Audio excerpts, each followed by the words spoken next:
Ladies and gentlemen, thank you so much for coming here today. Today we are here to discuss and celebrate this book by Andrew Roberts, Churchill Walking of Destiny, which is out on Thursday. It is not published quite yet, so the ones that you're yearning to buy will be ones before the public can get them. And we're going to just discuss the greatness or not of Churchill, but I think the greatness. And you know, the subtitle of this is the greatest ever Englishman. Yeah. And that's going to be our theme. And I have to say, he's a great hero of mine.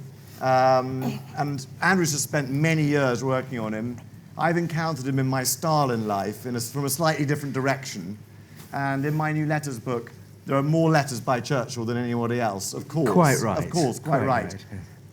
One thing I'd love to say is that as a Jewish boy growing up in England, I was brought up from my mother's milk that without Churchill we would not exist. And so that's one of the things I want to discuss with you, the moment in 1940, of course. The other word I have to say of warning is that there is a robin bird loose in this tent. Now, if it dive bombs Andrew, he may start giving one of the speeches from the Blitz. He may also shoot it down, which would be more worrying, but it's not the Luftwaffe, it's just a bird.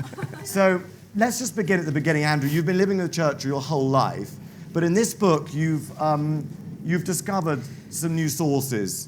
Tell us about those. Well, you're right. It's although it's taken 4 years to write, it's actually 30 years since I published my first book on Winston Churchill's Foreign Secretary. So in a sense, I feel like Churchill in 1940, that all my past life has been but a preparation for this hour and for this trial. When his chief of staff, Pug Ismay, brought out his own autobiography in 1960, he wrote to President Eisenhower and said that he didn't think it was possible to write a fully comprehensive life of Winston Churchill until the year 2010. And I agree with him, because there are lots of really important sources that have only become available in the last 10 years. One of them is King George VI's diaries. The King had lunch with Winston Churchill every Tuesday for the entire course of Churchill's wartime premiership. And so he went to Buckingham Palace. The servants weren't allowed to serve. They served themselves from the sideboard because the stuff they would be discussing was so vital and so secret. And he trusted the King with everything. The King knew about Ultra. He knew about the atomic secrets. He knew that the King was the one person in public life who wasn't after his job. And he had a sense that built up from distrust at the beginning because of Churchill's stance on the abdication crisis and other things, to friendship, genuine friendship. And so these diaries are invaluable, because every Tuesday the King wrote down everything that Winston Churchill had said, and I'm the first Churchill biographer to be able to use them. Then you have the diaries, well, you know, of Ivan Maisky, such an important figure, the Soviet ambassador from 1932 to 1943, who Churchill met a lot, especially at the time of just before the Nazi-Soviet pact. You've got the entire war cabinet verbatim accounts, which I discovered about 10 years ago when I was writing an earlier book. And those also have been invaluable for this book. And lots of other things, including Mary Soames, Winston Churchill's daughter, her diary for 1940, which has never been used by historians before. And just before I started writing the book, I was also incredibly fortunate that a member of the Churchill family gave me Pamela Harriman's love letters. And Pamela Harriman, I had exclusive access to these letters, but nobody had exclusive access to her. She had love affairs with Averell Harriman, Ed Murrow, Sir Charles Portal, I've discovered, an American chap who's in charge of the USAAF, General Kevin Anderson. I mean, and those are just the ones that I can actually remember off the top of my head. There were plenty of others. And she later, of course, became a tremendous power in the land and a great important figure in the Democratic Party and the rest. But in the Second World War, she was actually, because Winston Churchill snored so much, she used to sleep in the same room as him because Clementine refused to. And so she was right in, and of course she had a baby, extraordinarily enough by her husband, in October 1940. And so these love letters that one gets are from people at the absolute, top of the decision-making process in Britain, and they've also proved invaluable. So it's difficult to write a book of news sources with Winston Churchill, but in this book there is something on every page that will not have appeared in any Churchill biography before. Let's go straight to 1940. We're going to go right back to the beginning and his father, but let's just go to 1940, the finest hour, the key moment. How much difference did Churchill make? Tell us how. Without rewriting the whole book, of course. He was absolutely central. Absolutely central. Your mother was quite right when she said that you wouldn't have had a childhood had Britain fallen in 1940, or if it had made peace with Hitler in 1940, because Hitler would then have been able to have concentrated the entire Luftwaffe onto the attack in the east. And when one thinks how close it came with the Germans getting to the underground stations at Moscow and actually capturing Stalingrad, the center of Stalingrad, and subjecting Leningrad to a 1,000-day grueling siege. And they managed to do that with between 30 and 50% of the Luftwaffe. Had they had the entire force, which they'd have been able to if Britain had made peace with Hitler in May 1940, who knows what would have happened? And if the Russians had been pushed beyond the Urals, then it would have only been a matter of time before he was able to turn on us with ever more increased power. So Winston Churchill, in preventing that peace being made, even though there were elements, Lord Halifax, of course, and Rab Butler and others in the British government that wanted to do that, was central to Britain's survival in the Second World War. And how close was he not to become Prime Minister? How nearly did it go wrong? Oh, just give us the scene. Just picture us the scene. On any number of occasions. I mean, of course, earlier in his life, he came close to death on so many occasions.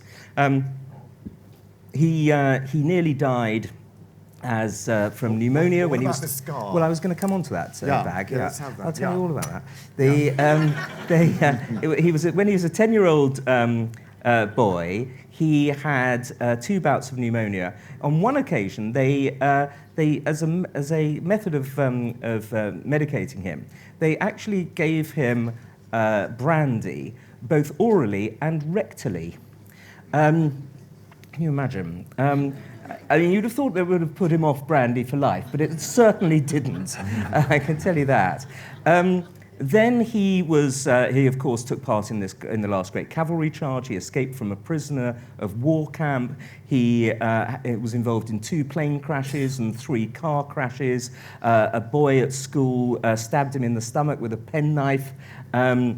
There were any number of moments in the First World War, some 30 occasions he went off into no man's land, so close to the German trenches that they were able to hear the Germans speaking. And if you look carefully at the front of this book once you've bought it, you will see this livid scar that's the Robin Redbreast just there. That's rather sweet. Okay, concentrate on me again now, please.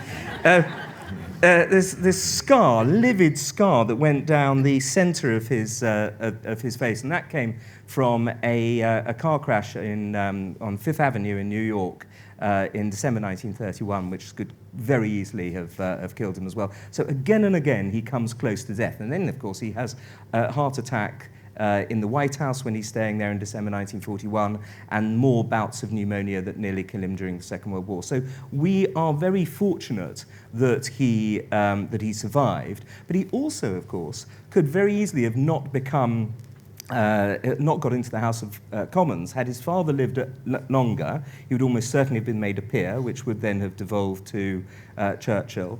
He could easily have become the Duke of Marlborough. He was 11 before he was no longer in direct line to the Dukedom of Marlborough.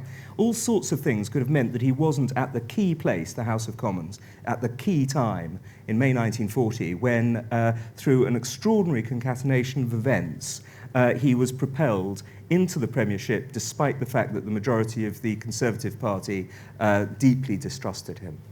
And just describe that moment where he says nothing and he's asked something. Well, unfortunately, that's not true. Okay, yes, it's a shame, because actually, if you look at the papers, it is disappointing. But the way I tell it, it makes it better. Of course. It's all in chapter 21, ladies and gentlemen. The great story that he tells is that there was a long 2 minutes silence, or it seemed like the 2 minute silence at Downing Street, and as a result of almost sort of social embarrassment, Lord Halifax said that he really wasn't the right man for the premiership, and it should go instead to Winston Churchill. This is on Thursday the 9th of May 1940 at 4:30 in the afternoon, although Winston Churchill in his account gets the day wrong and the time wrong and the number of people in the room wrong. And that's not what happened. When you look at the recently published diaries of Joe Kennedy, there's no mention who spoke about this very incident to Neville Chamberlain, who was present almost immediately afterwards. There's no question of this silence. What actually happened was that Winston Churchill did the same thing on that day as he had been doing all the way through his life. He had seen his opportunity and he grabbed it. Endlessly throughout his life, the prison escape being the classic example of seeing an opportunity and grabbing it, but also pretty much every role he ever played, every office he ever held, was as a result of his insisting on it. And he had insisted actually on lots of other roles that he hadn't been given, including Minister of Defence in the wilderness years. So he did the same thing as he had always done. Nobody ever gave anything to Winston Churchill. He was, of course, he was the grandson of the Duke, but he was a poor, there was no money in that family. He made all his money through his own pen, through his own writing. And he, on that day, did the same thing as he always had done, which was to grab his opportunity. Let's go back to the beginning, 1874. He's born in Blenheim Palace, the greatest private residence in Britain, really. And tell me about his father, tell me about his relationship with his father. Yes, Blenheim Palace, absolutely. When George III visited Blenheim Palace, he said, "We have nothing to equal this." Mm. And it's true, and it did give him, of course, a great sense of British history, and particularly the history of the War of Austrian Succession, the Battle of Blenheim, of which, of course, was the greatest victory of that war. But he, as I say, had he was the younger son. His father was the younger son and therefore not going to inherit Blenheim. And he had a terrible relationship with his father, who was aloof and disdainful and thought that Winston Churchill was a worthless figure, and wrote incredibly rude letters to him. There are several letters in there that will absolutely, this young guy, he was ignored at school by his mother, who kept writing letters saying that he never wrote letters back. In fact, if you count them up, he wrote 76 letters to his mother and only got 6 in reply. He had to be almost entirely self-educated, owing to the fact that he went to Harrow. I know how that feels. And this sense of his father's disdain, which was with him throughout his life, was something that drove him to the point that in 1947, when he was the man who'd saved the world, he had this weird dream, of which he wrote up as a short story, in which he meets the ghost of his father, and his father again treats him with disdain, and he never gets the opportunity to tell his father that he'd actually been instrumental in winning the Second World War. And it's a fascinating psycho drama about his relationships with his relationship with his long dead father. You mentioned his mother. I mean, his mother was a notorious beauty. Great adventurous, an American, and it was he was very much half the American, half the aristocrat. That's right. Yes. Judge those. Give us the balance. Yes. Well, I think it's sort of 30% American, 70% aristocrat. He was very aristocratic in the way that he spent money he didn't have. And as soon as he did have any money at all, when he was 73, it was the first time that he wasn't overall in debt. He spent it on 37 racehorses. He gambled continually. He lived a life of splendid, magnificent excess. He smoked 160,000 cigars in the course of his life. And the only drawback was that his mother was a huge spendthrift too, and they didn't have any money. And so Chartwell, his beautiful house in Kent, was about to be sold on 2 occasions, and he was saved by you'll understand this, Sebag, huge advances he got for his books. Again and again, he would write these fabulous books. All of them are still worth reading. Some of them, like My Early Life, are truly great works of literature. He didn't just win the Nobel Prize for Literature because he'd won the Second World War. He genuinely was a fabulous writer. And you really should reread his books after you've read mine. So he was the best paid journalist in the world at one point. He was paid the equivalent, get this, Tina, £26,000 per article. Wow, that's a wow number. And so as a result, what he used to do was to, if he wrote an article that he couldn't use for any reason, he would wait until he was more famous and powerful, and then submit it to an editor later on. So we get the extraordinary situation on the 7th of March 1942, when he's Prime Minister, and the Japanese have attacked and have now cover about 1/8 of the world's surface. The breakthrough hasn't happened yet in North Africa. There are still bombs landing in London, and you have this extraordinary moment where the Prime Minister rehashes an old article entitled "Are There Men on the Moon?" and concluding that there are such things as aliens out there, and that UFOs exist, and all this. This is Winston Churchill basically rehashing an old article he'd written back in the 30s that nobody would want to publish, and realising he could make some money out of it because everybody wanted to publish the Prime Minister. But imagine, ladies and gentlemen, if Theresa May brought out an article saying that UFOs exist, at any stage. I mean, she's got enough problems as it is. You're right about the books. I mean, The Duke of Marlborough is still a brilliant read. Yeah. If you haven't read it after you've read this, obviously.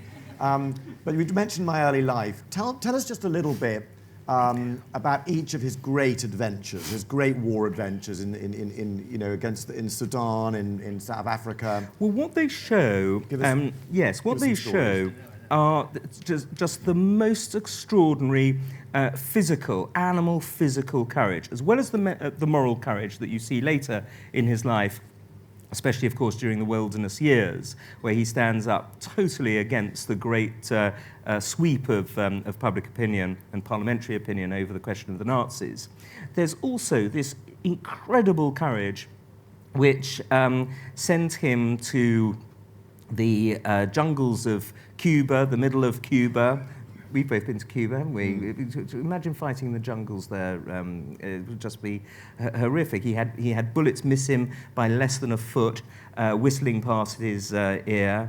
He had a fantastic sense of destiny, which is why which is why I agreed to my wife's title of this book, which is Walking with Destiny, because he did believe, partly because of all these near-death experiences, that he was destined to, as he said when he was a schoolboy at Harrow, to save London, save the nation, and save the empire. And this was absolutely integral to his self-perception.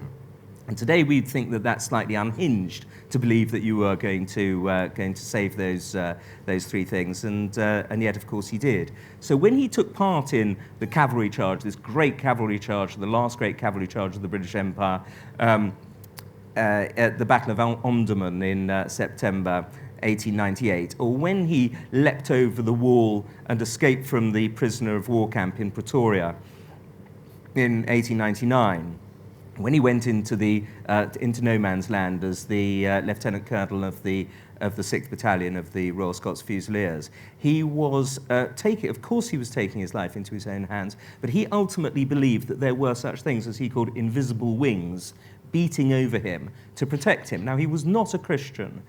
He never, in the 5.3 million words that he wrote and the 6.1 million words that he spoke, he never mentioned Jesus Christ at all. But he did believe in an Almighty, whose sole job, as far as I can ascertain, is to take care of Winston Churchill. Tell me, you mentioned World War I there. He opened World War I in the dream job, didn't he? First Lord of the Admiralty. Just tell us in a nutshell what went wrong, Gallipoli in a word. Yeah.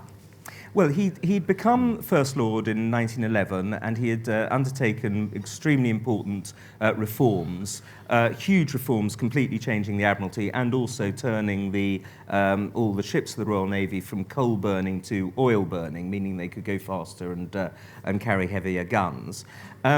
And for the first few months of the First World War, it was his leadership at the Admiralty was going well, and we were doing better than at sea than the Germans who stayed in their ports. However, because of the horrors of the Western Front, which so quickly engulfed everybody, and the way in which the barbed wire was to stretch from Switzerland, the Swiss border, through to the English Channel, he recognised that there was going to be no great breakthrough there, and as he said, otherwise we're just going to have to chew barbed wire.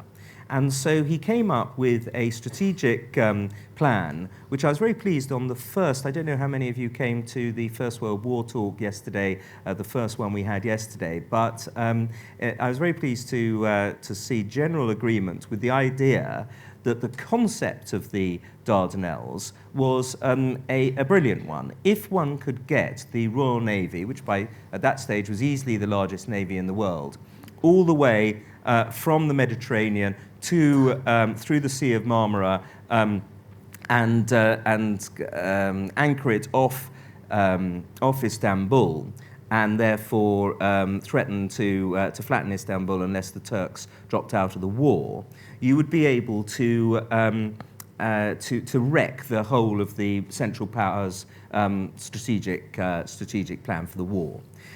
When it actually came to it, on the 18th of March 1915, it was disastrous. 6 ships were mined and 3 of them sunk, and there was no way to get through this heavily mined set of narrows. But Churchill wanted, therefore, to capture the Gallipoli Peninsula on the European side of the Dardanelles, and that involved a massive attack on the 25th of April 1915, which also failed, which dragged on and on and on to the eventual loss, or either killed or wounded, of over 160,000 men on our side. And it was, of course, Australians, as you know, and New Zealanders, but more than they died, British soldiers and French soldiers, and it, of course, as a result, completely halted Winston Churchill's seemingly unstoppable meteoric rise to the top, and it was easily the lowest part in his life. He considered suicide at one point, according to his wife Clementine. Talking of which, Clementine, I mean, how important was she? She was the one person who could tell him the truth, who could even tell him off when he was Prime Minister. And did, yeah. No, she was... Tell us about how they met, their relationship. They met originally at a party given by the Marquis of Crewe in 1904, and Churchill found her so beautiful that he couldn't talk to her. She therefore must have been unbelievably beautiful, because he could talk to anything and everybody, and yet it completely silenced him. He mumbled a few words and then ran away. They didn't talk again for another 4 years, when they were sat next to each other at a dinner party, and he had obviously got a bit more confidence by then. He was in his early 30s and had already embarked on a successful political career, and they fell hopelessly head over heels in love that night. And although they took a few months before they got engaged, that night began one of the great love stories of British political history. Actually, that sounds like an oxymoron, doesn't it? But it was wonderful. She was an aristocratic battle axe who terrified everybody, and who said things to people very directly that he couldn't say. She fought for him like a tiger for her husband's interests. Some of the most moving passages in this book are her letters to Asquith, begging him to keep Churchill in the cabinet, because he was the man who she was convinced knew how to win this war. All to no avail, of course, but nonetheless, any man would be so proud to have a wife who would write these incredibly powerful letters in his interest. And so by the time of the Second World War, he took her advice on many occasions. And by the time of the Second World War, she wrote to him to say that he was being a beast and a bully to his staff, and he needed to behave better. And he took her advice on that as well. Did they? I mean, their marriage was a very happy and productive one. They had, what, 3 daughters, 1 son? Did they have 3 daughters, 1 son? 4 daughters, but 1 died in infancy. Right. Yeah, and 1 son. Did they? I mean, recently there was a Channel 4 programme saying he'd had an affair and that she'd gone off. What's the truth? Did they ever have a sort of period of strain in the marriage? It's as true as most Channel 4 documentaries. It's completely and utterly absurd, ludicrous piece of so-called TV history. The fact is that Diana Castle-Ross, Lady Castle-Ross, was a gorgeous woman, but there is absolutely no evidence whatsoever that Winston Churchill had an affair, and enormous amounts of evidence that he was a uxorious and loving husband.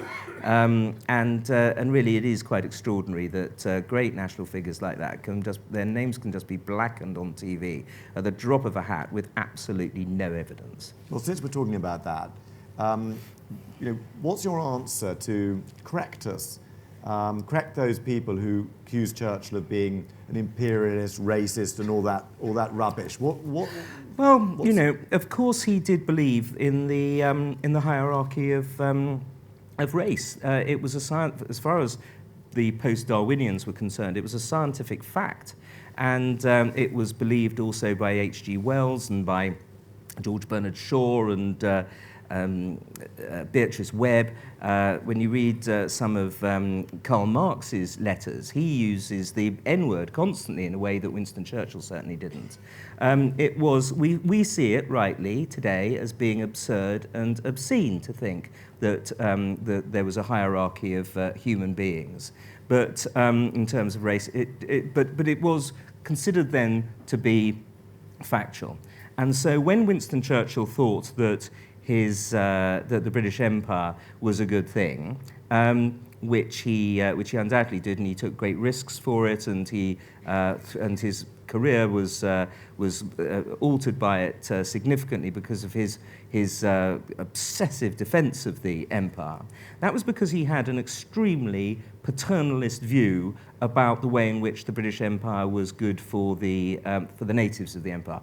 To mistake that, ladies and gentlemen, as so many so-called historians do, with to equate that with the exterminationist imperialism of Adolf Hitler and others, is absolutely ahistorical. It ignores the fact that these two kinds of imperialism were absolutely, totally different and, of course, deeply opposed. Now, he was back in the cabinet by the time, after about a year, wasn't he? How long was he out in the wilderness for? Yes. In World War I, I mean. Oh, in World War I, yes. He left in November 1915, and he was back in the July of 1970. How did he recover so quickly? I mean, no one else would have recovered so fast. Because Lloyd George was scared of having him on the outside. Lloyd George appointed him as Minister of Munitions against the advice of almost the whole of the cabinet, because he'd heard a few speeches of Churchill's, with Churchill speaking from the back benches, indeed speaking from his father's own old seat below the gangway in the House of Commons, and realised that it was much better having him inside the tent. Now, he was in the cabinet. He was back in the cabinet for the Balfour Declaration, wasn't he? Mm-hmm. Tell us about his relationship with the Jews, given the fact that the Russian Revolution had just happened. The Bolsheviks were regarded as a sort of containing a large number, rightly so, as containing a large number of Jews. Tell us about his. He was. Winston Churchill was extremely unusual for people of his class and background, in that he was philo-Semitic.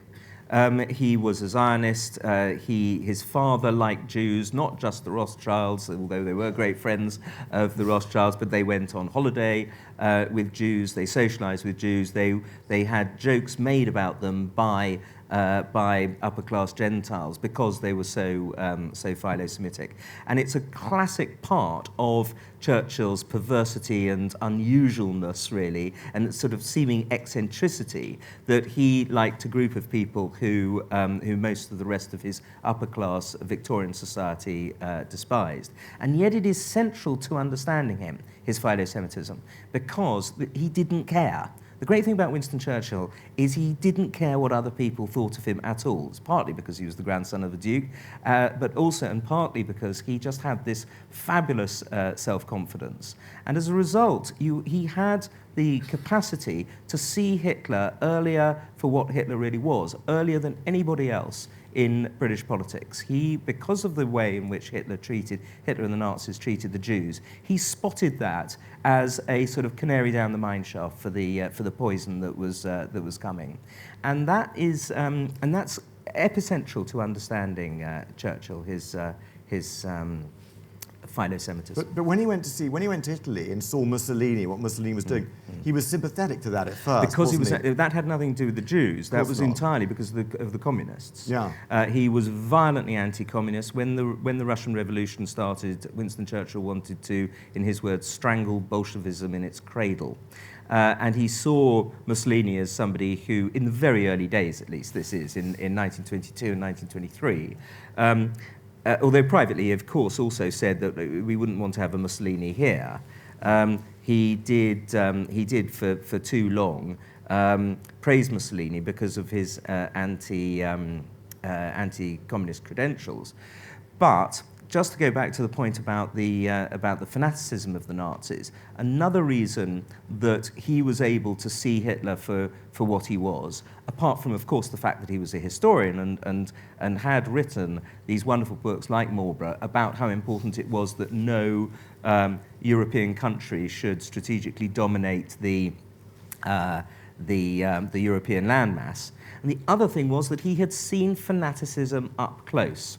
And this was not true of people. He'd seen it on the northwest frontier when his best friend was sliced to pieces by Pathan tribesmen. He'd seen it, of course, in the Sudan where he had shot 4 dervishes at the Battle of Omdurman, including one that was trying to scythe the legs of his horse whilst he was sitting on it.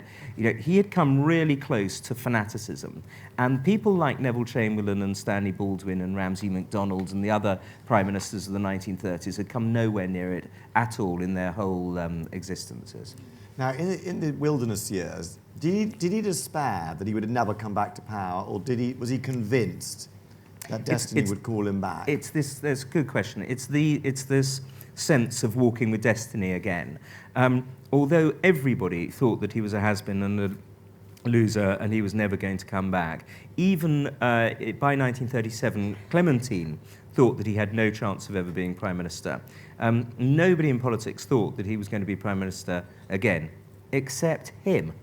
And that was the key thing. He at no point doubted that something would happen that would change everything, and he was going to save London, save the country, and save the empire.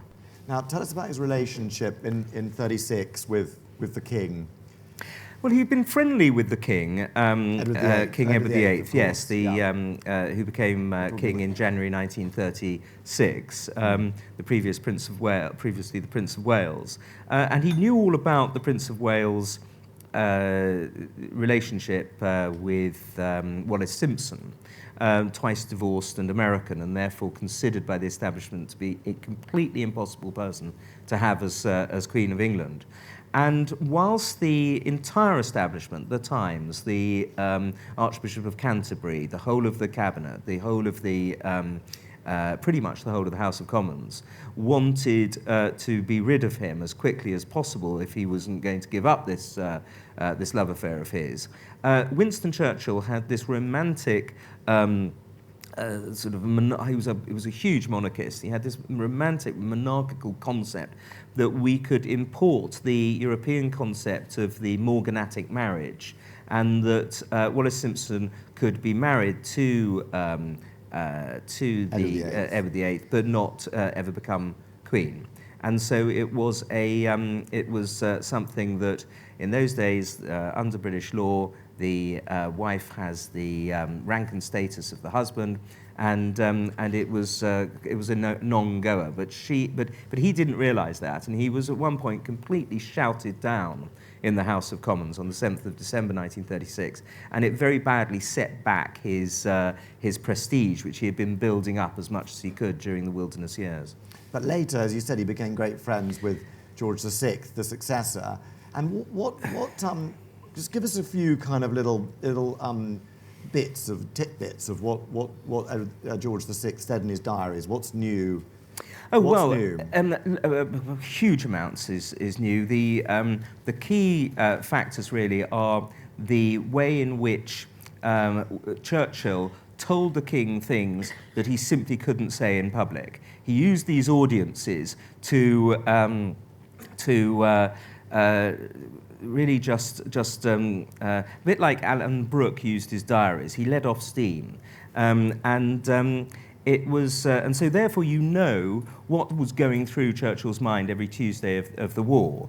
And again and again, it was things like deep frustration with the Americans for not getting more into the struggle in the time before the attack on Pearl Harbor. When he's constantly making jokes to the king as well. When the Hess flight, when Rudolf Hess flew to Scotland on the 10th of May 1941, Winston Churchill said to the king, and of course he was the deputy Führer, Rudolf Hess. Churchill said to the king, I must say I wouldn't like it if Anthony Eden or Max Beaverbrook did that to me. There are lots of he would tell the king that he wanted to sack various generals weeks before he told the war cabinet. He trusted the king implicitly, and was right to, because actually, you know, these things have not come out until over 70 years later. Now, nowadays he's almost as famous for saving the world as he is for his drinking. So tell us about his drinking. First of all, just tell us his regime at its most louche, and then tell us whether this in any way damaged his ability to rule Britain, or whether it helped it. C.P. Scott said that Winston Churchill couldn't have been an alcoholic because no alcoholic could have drunk that much. He, at its most louche, which I would put down at the time that he was in Marrakesh in 1943, he did occasionally have some white wine with breakfast. Otherwise, it was usually at lunchtime that he kicked off, and his private secretaries would keep his glass very, very. He had a tiny amount of whiskey and huge amounts of soda, and they would keep filling the glass with soda all the way through the day, but not that much whiskey. In fact, they got told off very seriously if they put too much whiskey in. So he kept his blood alcohol level at pretty much a level all the way through the Second World War. And there is only one occasion. I mean, this is a man who is watched constantly, whose endless diaries and papers and letters are watching this man. And there is only one occasion, 7th of March 1944, when he is clearly drunk. The fact is, he had the constitution of an ox. He was drunk on that occasion, and luckily none of the decisions that were taken by the War Cabinet that night were acted upon, and they were all quietly forgotten the next morning. But so in that sense, he was a functioning alcoholic, but it didn't affect the war in any negative way. What I'm much more interested in, actually, and doubtful of, is whether or not he was actually a depressive, let alone a manic depressive. This is taken entirely for granted that he was, but in fact, the entire basis of it comes from a remark that he made in 1911 about, in a letter to his wife about Black Dog, which was at the time actually the phrase used by Edwardian nannies to explain difficult and wayward children. And the moments when he got down, when he got depressed, especially in the Second World War, such as at the time of the fall of Tobruk or the fall of Singapore, anyone would have got depressed. Any prime minister would have got depressed at these moments. There's nothing actually. There's no evidence to suggest that Winston Churchill was a general depressive. But also, I think, like, another aspect, because Stalin also drank a hell of a lot in World War II, and partly was just to get the energy to sort of to shoulder this enormous mountainous task. They just needed it. And when Churchill and Stalin drank together, my God. Well, there was a great night, wasn't there? There was a great night when they drank all 13th night. of October 1942. And they drank from about 7 p.m. Yeah. to 3 a.m. Yeah, they forgot how many toasts they'd made. Yeah, but it was well over 20, but they didn't know the exact number. That was extreme. We might come to that in a second. Yeah. But let me ask you something else. Let's talk and about Churchill movies. said, by the way, the Russians they can't hold their drink when they came back. Yeah. Let's talk about movies now, because we're almost moving to questions. Okay. So let's start off. The Crown. What do you think of Churchill? This is old Churchill, sort of semi-senile Churchill in The Crown. Close exactly. to, and his Churchill, stroke. who was 5'6", played by an actor who's 6'5". No, exactly. I can't tell you how much The Crown irritated me. It just got so many things so badly wrong that I begged my wife very kindly of her to not to carry on watching it. It was just dreadful. Did she obey you? She's never obeyed me in anything, but as far as this is concerned, I think you haven't carried on watching it. No, there we go. Switched off. Very Thank strange. you. There you are. What about Darkest Hour? Which of course I love that movie. Has the famous tube scene. Yeah, completely ludicrous, obviously, but that doesn't matter. I love the movie because Gary Oldman played it brilliantly, because the prosthetics were so amazing that you felt that you were looking at Winston Churchill. That it was a pro-Churchill film. You know, it actually, unlike that dreadful movie Churchill, which came out last year, where I found in the 2 hours of the showing that the screenwriter had made 240 errors. 240 factual errors in 2 hours. And it's amazing. It's more than one a minute. Many more than one a minute.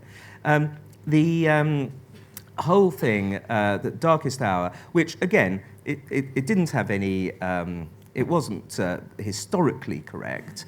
And there was one. The trouble with the underground scene was not for me all the political correctness involved, but was the fact that it detracted from Churchill's greatness by saying that unless Churchill had been supported by the ordinary people or visited in his bedroom by the king in the middle of the night, that would never have happened. No, of course and not. he would never have turned up without an audience arranged. That's unthinkable. The whole thing is totally absurd. He did visit. Actually, the king did visit Number 10 when Churchill was ill in 1944 to sign the piece of paper to make Montgomery a field marshal on his pillow, actually on Churchill's pillow.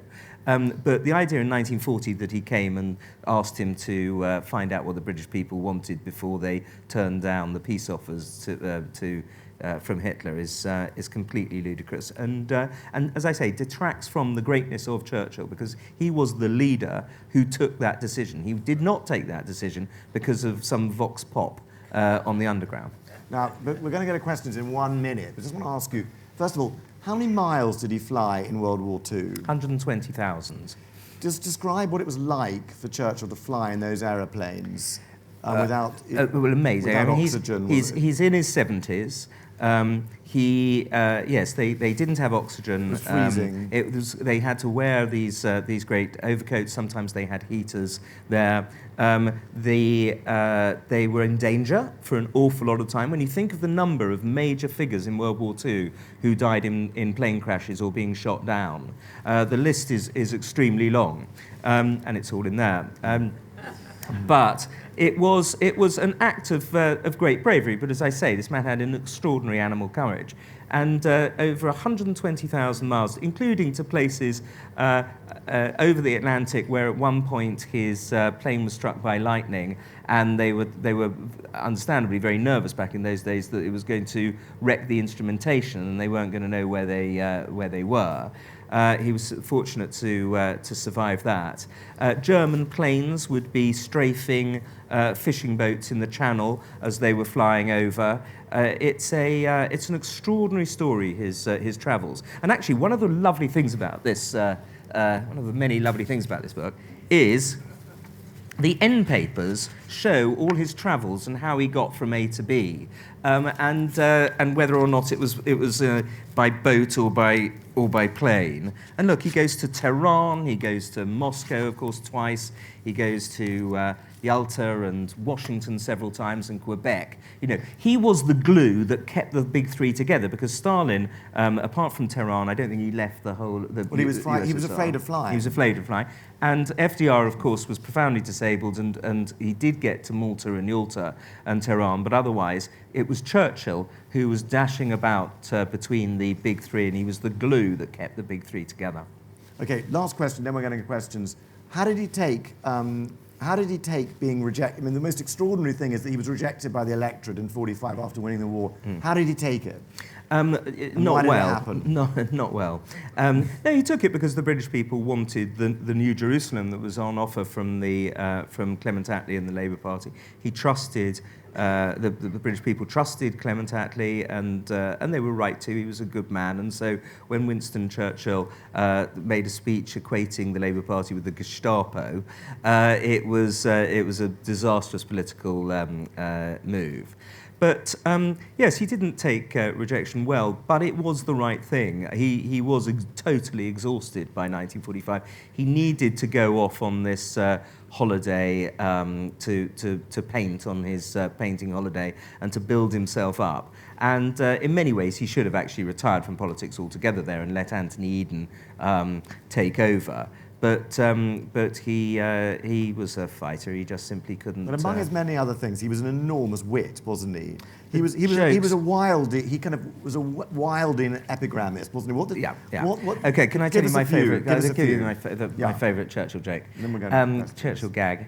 When his private secretary said that his cook had been made pregnant as the result of a nocturnal assignation with a man in the street in Verona, Churchill immediately replied, "Obviously not one of the two gentlemen." Good. Okay, questions. Everybody, you must have lots of questions on Right, so we will start... Can I have your wine? You haven't touched it. No, I'm going to have some. This lady in white, you can have some, yeah. Okay, thanks. Hello, hi. I'm That's curious great, to that's know great. what you came across with in regards to Churchill and Lindemann, the physicist who was around him in kind of, I guess, midpoint of the war, advising him, and what you thought about that relationship. It's a really important relationship. Prof. Lindemann, Frederick Lindemann, a scientist, a very distinguished scientist, Oxford professor in physics, was, to all intents and purposes, after the death of F.E. Smith in 1930 from alcoholism, was Churchill's best friend, along maybe with Brendan Bracken. When you look at the lists, when you go to Chequers and look at the lists of people who came, the signatures in the visitors book, Lindemann crops up 186 times. He's constantly there, weekend after weekend. Churchill liked his company, even though this was a man who was a teetotaler, a vegetarian and a non-smoker. And by and large, Churchill loved teasing all three of those groups. Nonetheless, Lindemann had been his friend since 1923, had been with him in the wilderness years, hugely supportive, paid for some of the holidays that they went on, and explained scientific ideas to him. And so the reason that Winston Churchill was able to grasp the whole concept of the atomic bomb was because Lindemann explained it to him. And in the 1930s, they also both sat on the Air Defence Subcommittee of the Committee of Imperial Defence, where they tried to work out how to take down planes, enemy bombers when they came over, and he did good work on that. He gave him enormous areas of responsibility, and although Lindemann has recently been held up to obloquy because of his support for the combined bomber offensive, he comes out very well from this book, in fact, because I believe that had it not been for that offensive, there was no way that German munitions production would have completely levelled off by August 1943. Next one. This gentleman here, please. Before this gentleman asks a question, can I say that this is Professor Elihu Rose, who, along with Richard Cohen over there, both read my book before it was published and did fantastic work, and thank you very much indeed, Ellie. So, thank you.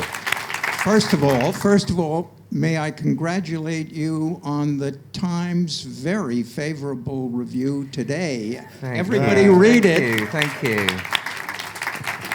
In the interests of warts and all, what would you say were his least favorable characteristics? Oh, that's a very good question. Well, there are lots of them, and they're all very much brought out in this book.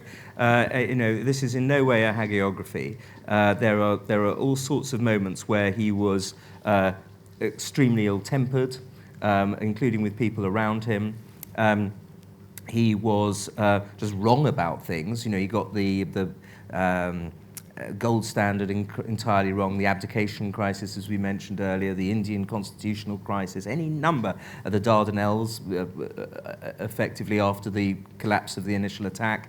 He made endless mistakes. As he said to his wife, Clementine, I would have made nothing had I not made mistakes. But the great thing about him is he learned from them. He learnt from his mistakes. From the Dardanelles, for example, he never once overruled the chiefs of staff when all three of them agreed on a strategy in the Second World War. Yes, he does have magnificent flaws. A man like that isn't going to not have flaws. But when it came to his errors of judgment, he does learn from them. This gentleman here with a scarf. Isn't it not a scarf? But yeah, whatever. Yeah. By the way, Ellie, you should know that. You read that book about 3 times. Andrew, this might be a bit controversial. So Boris Johnson wrote a book on Churchill, The Churchill Factor, which is approximately 4 years ago from nearly today. Whether there was a sort of message coming through that he wrote it at that time. I know that Obama wrote a book before he came good. Yep. But my question actually is, do you think Johnson is entirely modelling his political rise and potential fall on Churchill, and is he going to make a sudden, against all the odds, which is a Churchillian thing, do you have any feeling that he might try and do something in the next 3 what are we on? Sorry, 6 months? I enjoyed that book of Boris's on Churchill. Of the 14 anecdotes he tells about Churchill, 2 of them are true. I think really one of the problems with Winston Churchill is he thinks he's Boris Johnson. But having said all of that, I do think it's a very good thing that politicians should read history books, and in his case, write them as well. One of the things that Churchill said, in fact, it's the epigram to the book, really, is study history. In history are all the secrets of statecraft. And so when a politician writes a history book, I'm not going to criticise it. Okay, next. Well, Richard Cohen, another of my writers. I'm not who isn't one of yours. Yes, exactly. You tantalisingly said that Churchill intended to save London, Britain and the Empire, but of course that relates back to a story from when he was 16 years old, and he had a discussion at Harrow School with a pupil called Merland Evans on giving those very prophecies. Now, in your opinion, was Churchill just so deeply self-possessed and self-confident, or was he indeed in touch with the masters of the universe, that he knew something that the rest of us didn't? No, I don't believe he was given the power of looking into the future. I think that he was somebody who really did feel a lot about chance and destiny and providence and fate, and these things really mattered to him to an extent that they rarely do in anyone else. And if he'd said those words in 1931, one might have thought before the rise of Hitler, one would think, oh my God, that's pretty impressive. Or 1921 after the Versailles Treaty. But to say it in 1891 is really pretty extraordinary. Next question. The gentleman at the back there with the glasses. Yeah. Hello. If Churchill would have met Napoleon, what would have they discussed? Well, Churchill would have loved to have met Napoleon. Napoleon crops up about 30 times in the course of this book. He was one of his great heroes, along with the Duke of Marlborough, and he was going to write a life of Napoleon. And then with Charlie Chaplin, of all people, he planned a film about Napoleon. It's tragic that the book, at least, was never made. It would have been one of the great biographies of all time. And they'd have discussed strategy. That's what Churchill was constantly looking at Napoleonic history for his own as basically his principal role model, along with Marlborough. Gentleman right at the back there. You must get Christopher at the end. As a follow-up, when Churchill met de Gaulle, did they discuss Joan of Arc? Joan of Arc? Well, actually, Churchill called de Gaulle Joan of Arc in trousers. It was one of the many rude things that he said about de Gaulle, and de Gaulle was pretty harsh. The shouting matches they had all the way through the war, and yet ultimately, Churchill, who was in a position to undercut de Gaulle financially and in every other way, never actually took that decision, partly because Anthony Eden believed in de Gaulle, and partly because Churchill admired the courage of de Gaulle in June 1940 to come over and set up the Free French. And so, although it was a terrible relationship, there are lots of great jokes that he makes about de Gaulle. Ultimately, there was a profound mutual respect. Next. Yeah. Christopher, at the front there. Thank you. Andrew, how would you comment on his political integrity? Obviously, when it came to the highest issues, the biggest issues, which called on his patriotism, his deep sense of right and wrong, about the great challenges, he was really beyond reproach.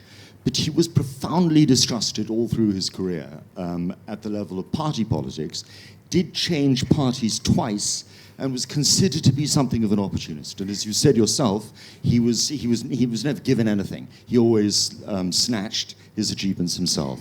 Yes, the reason he was considered such an opportunist was that he himself believed that he stuck to Tory Democrat principles all the way through his life, whether he was in the Tory party, which then dumped the concept of free trade, so he left it, or the Liberal Party, and when the Tory party took on free trade again, he rejoined it. So he didn't think that was unprincipled. He had a guiding light, which was his father's politics, which ultimately came from Disraeli, from his father's admiration for Disraeli. But there was a sense always with Churchill that he wanted a centre party, and he wanted the best elements on the in the Liberal Party and the Conservative Party to come together in order to keep Labour out, of course, after the creation of the Labour Party in 1899.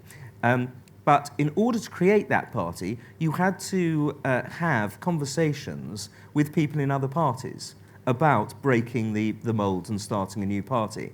And that is the thing that got him his reputation for being an intriguer and a plotter and going behind his own party's back. Because he was genuinely doing that in order to try to create this new centrist concept that, by the way, was never going to work because of the first past the post system, but that's just one of those things. But he was really committed to that, and it wrecked his reputation. And in fact, of course, he asked your grandfather to join, who was a Liberal, to join his Conservative government. Well, that's a classic example of doing something that a lot of Tories would think of as treacherous. Exactly. His conception of the great issue was so clear. Yes, so clear. no, that's precisely it. Ladies and gentlemen, this, I think, is the best single-volume biography of Churchill ever written and that will ever be written, so you must read it. Thank you very much, Andrew. Thank you very much, everyone. Thank you. And he'll be signing books now.